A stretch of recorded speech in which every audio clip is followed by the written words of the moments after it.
Hey, Wes, what's going on, man? Man, I got to tell you, Randy, we just got done with Don Green of the Napoleon Hill Foundation.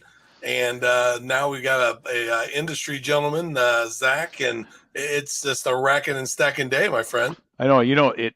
I would like to think it could get better, but I don't think it could. But then it keeps getting better. It's amazing how that works. It's absolutely incredible. We were talking about Ben Gay the third this morning.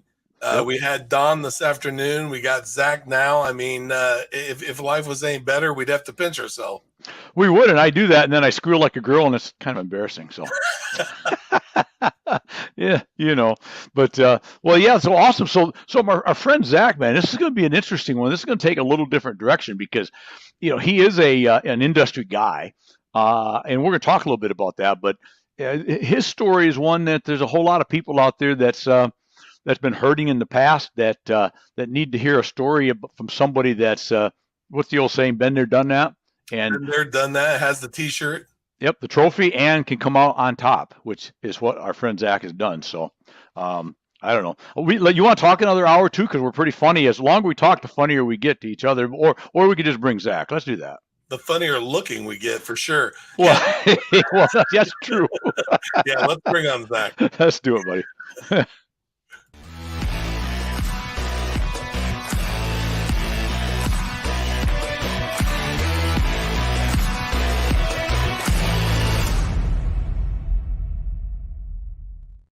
Boom! There we are, buddy. How's it going, Randy? You know what? I was thinking about it, and it's outstanding and only going to get better. Yes, absolutely. Well, How about you? I'm glad to see you again. It's good to see. Been a little while. It's been a while. We first met in Louisville. Yep. Louisville. Is it Louisville or Louisville in your world? What do you call it? Louisville in our world. Do you? I try to be like I like to Wes and I, who you met, our producer, director, buddy, pal, big brother, little brother, sometimes bodyguard, Wes Wyatt. We're members of a mastermind group, and we got a couple of great friends in our group from the Louisville area, but one of them, Michelle, taught us all how to say Louisville because she lives there, and so I attempt to get it right. I get two things right. All y'all. I understand now the difference between all y'all and y'all. And now I got Louisville down. So in my world, Zach, from this point forward, is Louisville. Louisville. You guys say Louisville. It's basically Louisville. You got, like, most people with any kind of hearing abilities wouldn't even know what I said, and that's the way they say it. And I'll tell her that to her face, and I have. I'm gonna start practicing on that. Work on that, will you? Yeah. Work on that, because if you don't screw this up too bad today, maybe we'll bring you back someday, and I want you to say it right. All right. All right, that's a deal. So Zach, you own AZ Custom Remodeling. Give us a little history about your company first and what you do there, and then I really want to get to your real story, which I think is going to be beneficial to a lot of people out there. But tell us about AZ Custom and what you guys do and where you're at, and give us the poop. Yes. All right.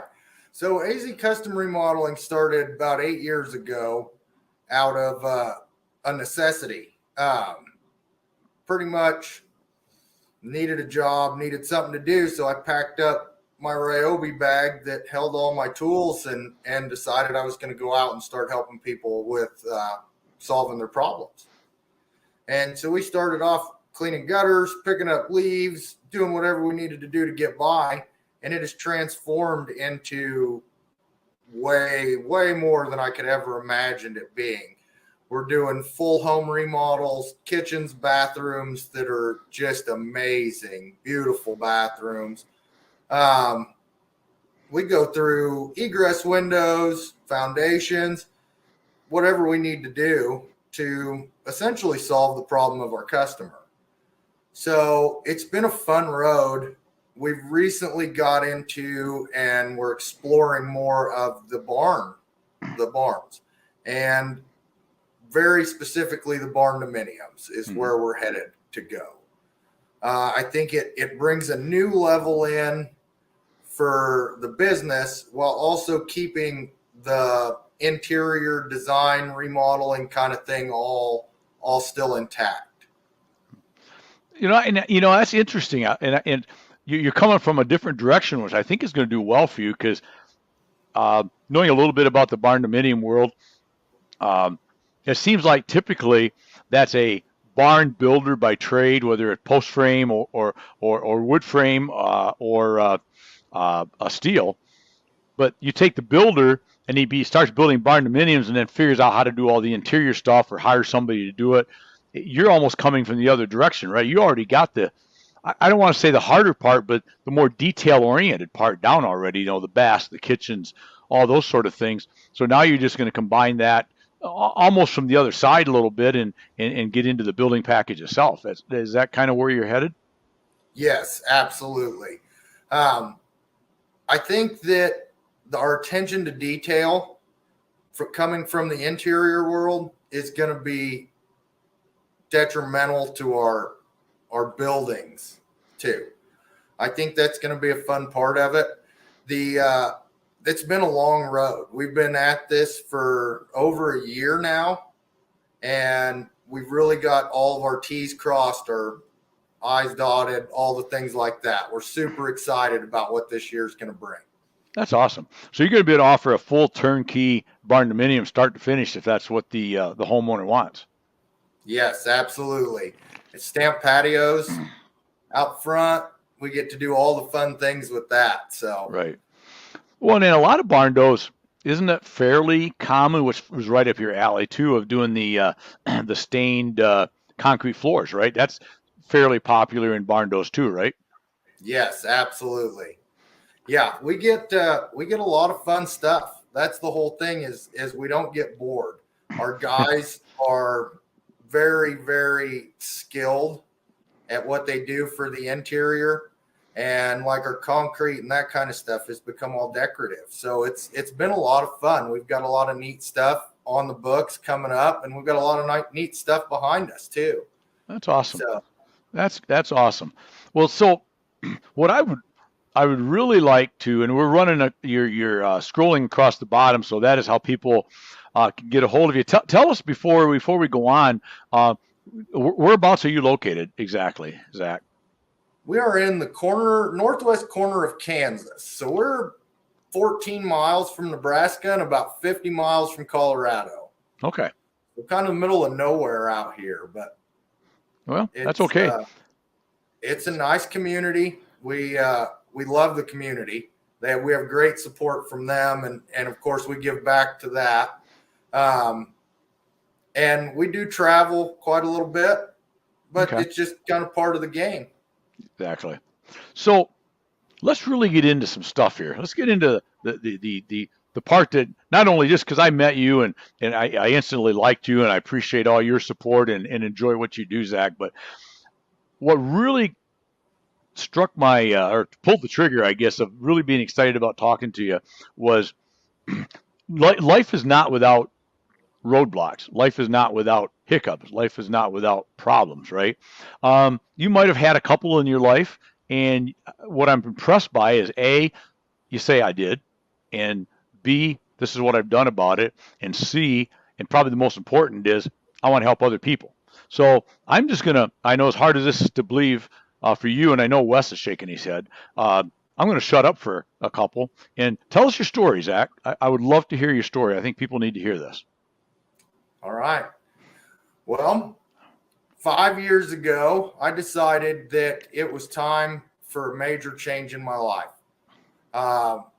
Sobered up, got clean off of drugs, alcohol, the whole 9 yards, and decided to live a clean life. It was a horrible transition. It was not easy. It wasn't fun. There was nothing about it looking back that I'm just like, oh, wow, that was fantastic. It was the best thing I've ever done for my life. Okay.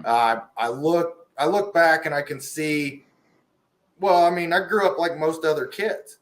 I had a normal mom and dad in the household. I have two younger siblings. It was normal. Went to school, did all the things. What I didn't realize, though, is I was struggling with my mental health more than anything. And 25 years ago, that wasn't really talked about like it is today. So as time went on, I just ignored that more and more and kind of numbed those emotions down with alcohol to start. When I kind of realized I was having a problem was my mid-20s. Now, with that being said, I was a super high functioning alcoholic and an addict. I had a house, I had vehicles, I worked every day, and I've been successful at everything I've ever done in my life, except for managing my mental health. And with that, the problems just kept adding up. I never did ever fix a problem. I always just kept adding another problem to that. My son, he's one of my biggest supporters. He'll tell you that life's completely different now, which is interesting to me because I feel like I'm the same person inside, but he thinks it's completely better. He says it's a 180-degree change. I dealt with anxiety real bad. I dealt with anger issues. I kind of felt, like the world owed me something. And really that was just my addiction telling me that I should be the victim of something. Well, 5 years ago, when I made the change, I really transferred that into I'm going to win. I'm going to beat this. I've spent the better part of them 4.5, 5 years now trying to figure out why addiction is the way addiction is and why people act the way they act when they're in the midst of it. And it comes to me that it's a chemical imbalance in our brains. So we've got to do things, and personally, I have to work out every day. I've got to make sure I eat right. I've got to make sure I get my list of things done so I don't get in a weird mood. I can't get too low and I can't get too high. There's a fine line that I got to walk through that. So, I do things like go to AA every week. I go to AA meetings. We have a great group here in Atwood. I think we got like 20 group members right now that show up every week. I confide in those people. They confide in me. We help them through their hard times. They come out the other end. And there's times that I have to call them and ask for help. Say, hey man, I'm having a rough day. What do we got to do here? Most of the time, it's a pretty simple conversation, and I go out the other end of it feeling great. There's a lot of people, I think, in our industry that feel like maybe we don't have help, and I'd just like to bring light to that. I'd like to let people know that there are others out here that will help. I'd be willing to help anybody that come to me and ask for, needed an ear to listen to them or advice on what to do on, these kind of problems or any kind of problems, whether it be alcohol, drugs, mental health. That's all super important in our game. And all of these little pieces add up to the big picture. And I think if we start letting little things slip by, sooner or later, big things are going to start slipping by. So as the group we have around here, and our culture and our company is really built around sobriety. I've have a little bit harder of a time finding guys and keeping guys, but we help a lot of people out. We get to see a bunch of people come through in different stages of recovery and different stages of their lives. Some of them succeed and build, and they go on to do their own thing. And we think that's great. We are so excited for them. We are not the end game. We're not the biggest. We're not the best. We're not none of that. We are just a stepping stone for a lot of people, and we want to see them get to where their wins are. And we do that. I operate that way every day in about everything. I just want to see people succeed. I want to see them happy. we bring on guys that are normally in very early stages of recovery. They don't have anything. A lot of them don't have a house because, like a lot of us, we've kind of messed up our lives. So we end up, at the very rock bottom. And it is so rewarding to watch these guys come in, build up their life again, get their confidence back about them, giving them responsibility, keeping them accountable, all the things that are necessary for a successful recovery, and then watching them, step back on their feet. We have a lot of guys that don't work for us that we still talk to. We still communicate with. We're friends. We've made lifelong friendships with these people and where they're headed. And so it's so much fun to see that at the end of the day, knowing that we're doing something for people. Yes, it's a payoff, right? So they work and we pay them and they do all the things and we all kind of go about our way. But at the end of the day, I just really am so grateful I'm in a position to get to see people get better and, to build their wins. That's what it's all about. We're working on ours, and man, it's just great. I just really enjoy it.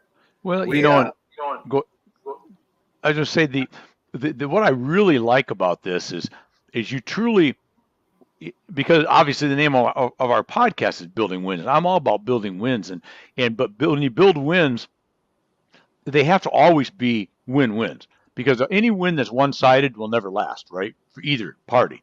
So that's what I love about what you're doing is you're taking what could have been much more disastrous than it was, and you turned it around, but you're not just going and building wins now for yourself and your business and your family.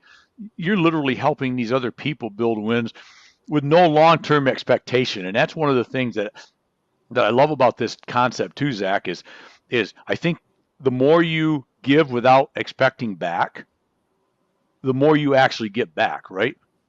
Yes, I agree with that 100%. So we offer subcontractor positions to these guys as they go out. A lot of them, they want to run their own thing. So once we've worked with them, we know exactly, they kind of know how we feel about things, how we operate, what we expect on a job site, how we expect our customers to be treated. So once they got all that, we really do push people to kind of be their own thing and to subcontract for us. It's one of the things we really like as far as getting these guys back on their feet. And, we're in a man's industry.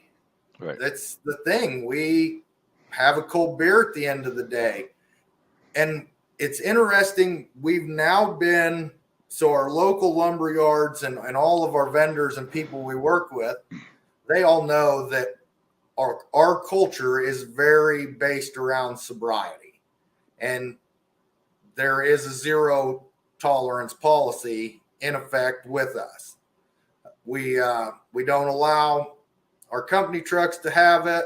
It's not on our job sites. We just politely decline and roll on about our day. So we've kind of become known as the sober company. So when we get people who are that have never heard of us, which isn't too hard, but they come into the lumber yard and they'll start talking with the guys and say, man, it's really hard to find a place that we can work in and don't have to worry about our sobriety. Boom, our name gets thrown into the pot right away. We get calls from people, I'd say probably at least once a month, twice a month, that are referred from our vendors saying, hey, these guys will work with you. These guys understand. We know they're a sober company. It's been so much of a change in my life. I can think clear every day. I don't wake up with a hangover. We have patience for a lot of this stuff. Where I think a lot of guys don't understand is recovery is hard. Recovery is up and down. there might be a day or two in there where you don't feel good, just physically are sick. I get that. I've been there. So I have some sympathy for some of that stuff with these guys. And I think my main deal is I want people to know that there are other guys out there doing the sober life in our industry. I think they should know there's help out there for, all the kinds of things we run into in a day. It's not all peaches and cream.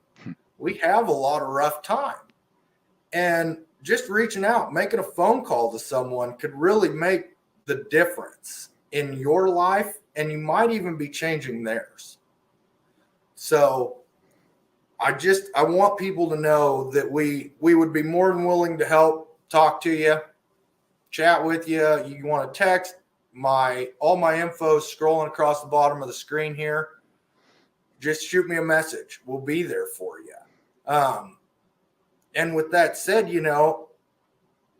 there's a lot of resources available, just as in anything we do, Randy. We read books. We want to learn. Let's pick up a book and let's read about it. That's a great resource. There's many, many books out there on this. So with that said, I'd like to kind of go into our community and what we got going on there. Yeah, because your son's involved too, right?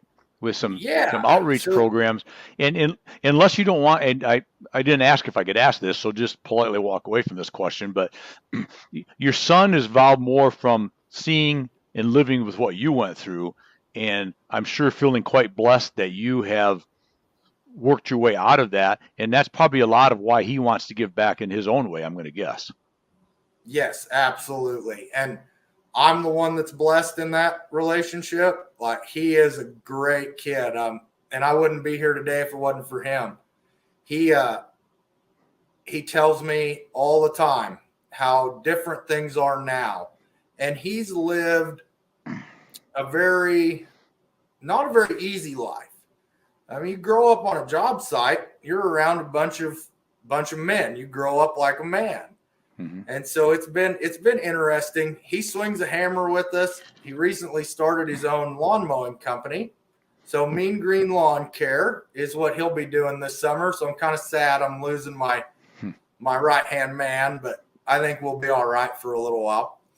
But him and another close friend has started the awareness program. And that program reaches out to from 4th grade on up to senior in high school. And they meet once a week and they talk about making the right decisions, having a group in your corner, the pros and cons to living a healthy lifestyle, not lying, not cheating, not stealing, not drinking, not using drugs. They go over all of the things. It's not just that we're, beating these kids down with don't drink and don't use drugs. We're trying to give them a toolbox to fill with all the information so that, later down the road, we don't know what path they're going to take, and that's fine. But as long as we can give them the information and have fun while doing it, that's the key part when working with kids, is that you got to have fun. So we have snacks and we're planning to do some community service work with them and get them out in there. And we also do community barbecues. We put on barbecues for the whole community, family members. That's one of the main things, in my opinion, with recovery or any sort of program like that, is we got to have the family involved. Right. We got to get everybody on board. If you want to succeed in recovery, you've got to have your family support system, the most important part. And so we invite these family members out. We get the kids out. We play horseshoes and cornhole and throw some burgers and hot dogs on the grill and just have, a whole day of fun and goofing off. I found that we don't have to drink or use drugs, for that matter, to have a good time. these things that were holed up in my head from years and years ago and maybe it was, just what I seen growing up. Maybe it was something in me. I'm not 100% on that. But I thought that if you weren't drinking, you weren't having fun. Well, man, I get to enjoy my life 100% every day, and I live it to the fullest. I am super grateful to be here today. Where I come from, I should be dead. There's no denying the fact of that. God put me out here to do something about it. And so I've got to make the most out of my everyday. So I continue to do that. We do that in business. We do that in our family life. We do that with our community as much as we can. I am so grateful to get to be a part of you guys' podcast, to get to share a little bit of my story and be able to potentially help someone else down the road, that you can go from literally rock bottom and turn around.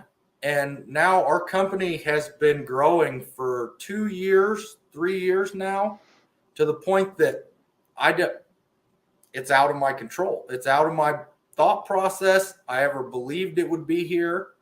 It's a God thing. We're obviously meant to move this direction. Things just keep happening for us, which makes me feel that I'm probably doing the right thing inside of me. Well, I think there's no doubt, Zach, you're doing the right thing, and you're not just taking, and that's what I really love about this. A lot of guys just take in business, right? Nobody's not nobody, but a lot of people are not giver backers. That's a made up word I just made, but so many people, they just want to take. The profits, take the money, take the glory, take whatever it is, but don't take time to remember that as we said earlier, and you're just living that every day, which is impressive. I mean, if I had a hat on, I have a hat. I have a First Mate hat. My hat off to you. How's that? It's not many that sometimes can step to the plate as you have, because I've got to believe, and this is something maybe to touch on here for the people that are watching or will be watching that have issues. I've got to believe that it's not an easy thing to admit those kind of issues, right? It's not easy to just say, hey, I've got an alcohol problem or I've got a drug problem. And so for you to be able to say, I did, but I no longer do, and I'm living a great life, that's huge, right? Yeah, it is. And, like I said, I'm super thankful, and I praise God for that every day. I could not have done this alone. There's been many people along my path that have helped me through, that first step, admitting I had a problem. The first ones that'll admit it are going to be your family. They're the first ones to know you have a problem. And you'll hear little subtle things about that. Oh, maybe your drinking's a little too much, or maybe we should stop doing that right now. You'll start to hear those things. If you're anything like me, I didn't have a problem. Everybody else had a problem with what I was doing. It wasn't me. When you start working through recovery and whatever program a person decides to use, whether it's cold turkey or AA, there's NA, there's Celebrate Recovery. There's so many options. You're going to start to really look inside. And once a person sees the inside, I was not a good person. 5 years ago, I was not a person that anybody would want to be around. And I realize that now. So maybe I'm a little over the other way at this point in time, but I feel like I got to kind of make up for some of that stuff. Yeah. Well, believe me, brother, you have and you are, and it's an impressive story. And I just appreciate you coming on today and sharing that story with us, your openness and willing to talk about it, because I like you've talked about throughout this last 25, 30 minutes, people have to be able to admit it, to recognize it, and not be afraid to ask for help, right? And now at least with listening to this program, Zach, people have one guy at least they know they can reach out to, right? Yes, absolutely. And day or night, my phone's on. You go to our Facebook page, my phone's there. You can text me directly. I'm more than willing to help with anything, anything. You got business questions, you've got questions about sobriety, questions about are you an alcoholic or an addict? You just want someone to talk to. You're having a rough day? Guys, call. We don't have to struggle through life alone. Man, great message, my friend. I just massively appreciate you. So seldom should ask questions. Wes always pops that up there because I forget sometimes. He's quick. There it is. Look at that. What did we miss today? I think we've covered everything that you and I discussed a week or so ago when we chatted that you want to talk about. But this is so important, and I love this conversation tremendously. What did we miss before we let you get back to work and I get back to work and keep building wins together? What did we miss? Anything that we missed before we get out of here? Not right off the top of my head. I think pretty well covered it, Randy. We did a good job. Well, it's probably because when you combine a brilliant producer director with a brilliant guest and a somewhat sort of brilliant host, how can you go wrong? I would say brilliant host. We can't underplay that. No, you're too kind. You're too kind. And also, I appreciate you not bringing it up, so I'm going to, only because I am. You know that I'm capable of busting the dance moves, right? You saw them. Yes. That's what actually attracted me to you. I was like, man, that guy can break it down. I'll tell you what. And I'm looking here if I can find it real quick. You remember this lady? Yep. Absolutely. Yeah, she was our keynote speaker at the NFBA, the National Frame Builders Association show, and she asked for a couple of us board members to be involved. And as I was talking about, I think with a guest prior to yours podcast today, about just say yes. I'm a yes sir. To anything new. I'm kind of one of these guys that let's just climb to the 84th floor and I'll jump off and I'll probably figure out how to fly by the time I get down because I have to. I have no choice, right? And hey, we need somebody to come up on stage to do something. It'll be fun. Okay. Anyway, less than more than I anticipated, but you know what? That stuff right there is just good times and good stuff. But that's where you and I met, and I appreciated you coming up and searching me out, and we forged a friendship in that short period of time that gonna last forever, brother. Yes, absolutely. And Randy, we appreciate everything you do for our industry and being a board member on the NFBA. I'm sure that takes a lot. And I just really want you to know we appreciate all the board members. We appreciate the NFBA, all the books, the resources, helping out with the codes, everything. Like, you guys are killing it. Wow. And it's great for us builders, us guys out here in the field. Well, appreciate you saying that, and I'll tell you what, that'll get passed on to there's a lot of members of the board that are on the technical committees and stuff that do way more work than some of us guys on the general board. They put the hours and hours into all that technical stuff, and you well know that's not easy, and it's very time consuming, and sometimes can go unnoticed. But Zach, we'll make sure that does not go unnoticed. So I appreciate that shout out. All right. All right, brother. Randy, it's great seeing you again, man. You got it. If we don't see each other before, we'll see each other in Des Moines, Iowa for the next NFBA show, because that's literally down the street from you almost compared to Louisville. Okay, one last time. Give me Louisville. I got to hear you say Louisville one last time. Louisville. There you go. That's better. I used to say Louisville too. That's closer. You're getting there. You work on that. But you probably pronounce Des Moines as Des Moines, right? No, you don't. No, not that one. I'm sure you do. All right, buddy. Hey, I appreciate you. Go have a blessed day, my friend, and keep doing what you're doing. You too. We'll see you, Randy. All right. Cheers, pal. All right, buddy. Hey, come on. Tell me that wasn't good stuff. We always have some outstanding guests. We talk about all kinds of stuff I love to talk about, but this one I knew was going to be good because that's a real issue out there, folks. It more than we know, and a lot of people struggle with things that we don't even know about, right? And they're struggling alone, and I love Zach's commitment to not only how he fixed his own life, but his willingness to talk about it. And as you heard from him, pick the phone up and call him. I don't care if you're in Maine. He don't care. If you're down, out, issues, problems, concerns, Zach, I can tell you this much. I've got to know him quite a bit over the last few months, and the man is a man of his word. He will take your call. He'll return your call and help you where you can. So that's it for today. I am going to rock and roll on out of here. Just remember, I'm doing it today. Wes is doing it today. Zach is doing it today. What is that? We're loving what we do. Well, that's easy to say. I'll start that over. Loving what we do, doing what we love, living it, loving it, and owning it. And you know, while you're at it, go make today your best day ever. Till tomorrow. Cheers, my friends.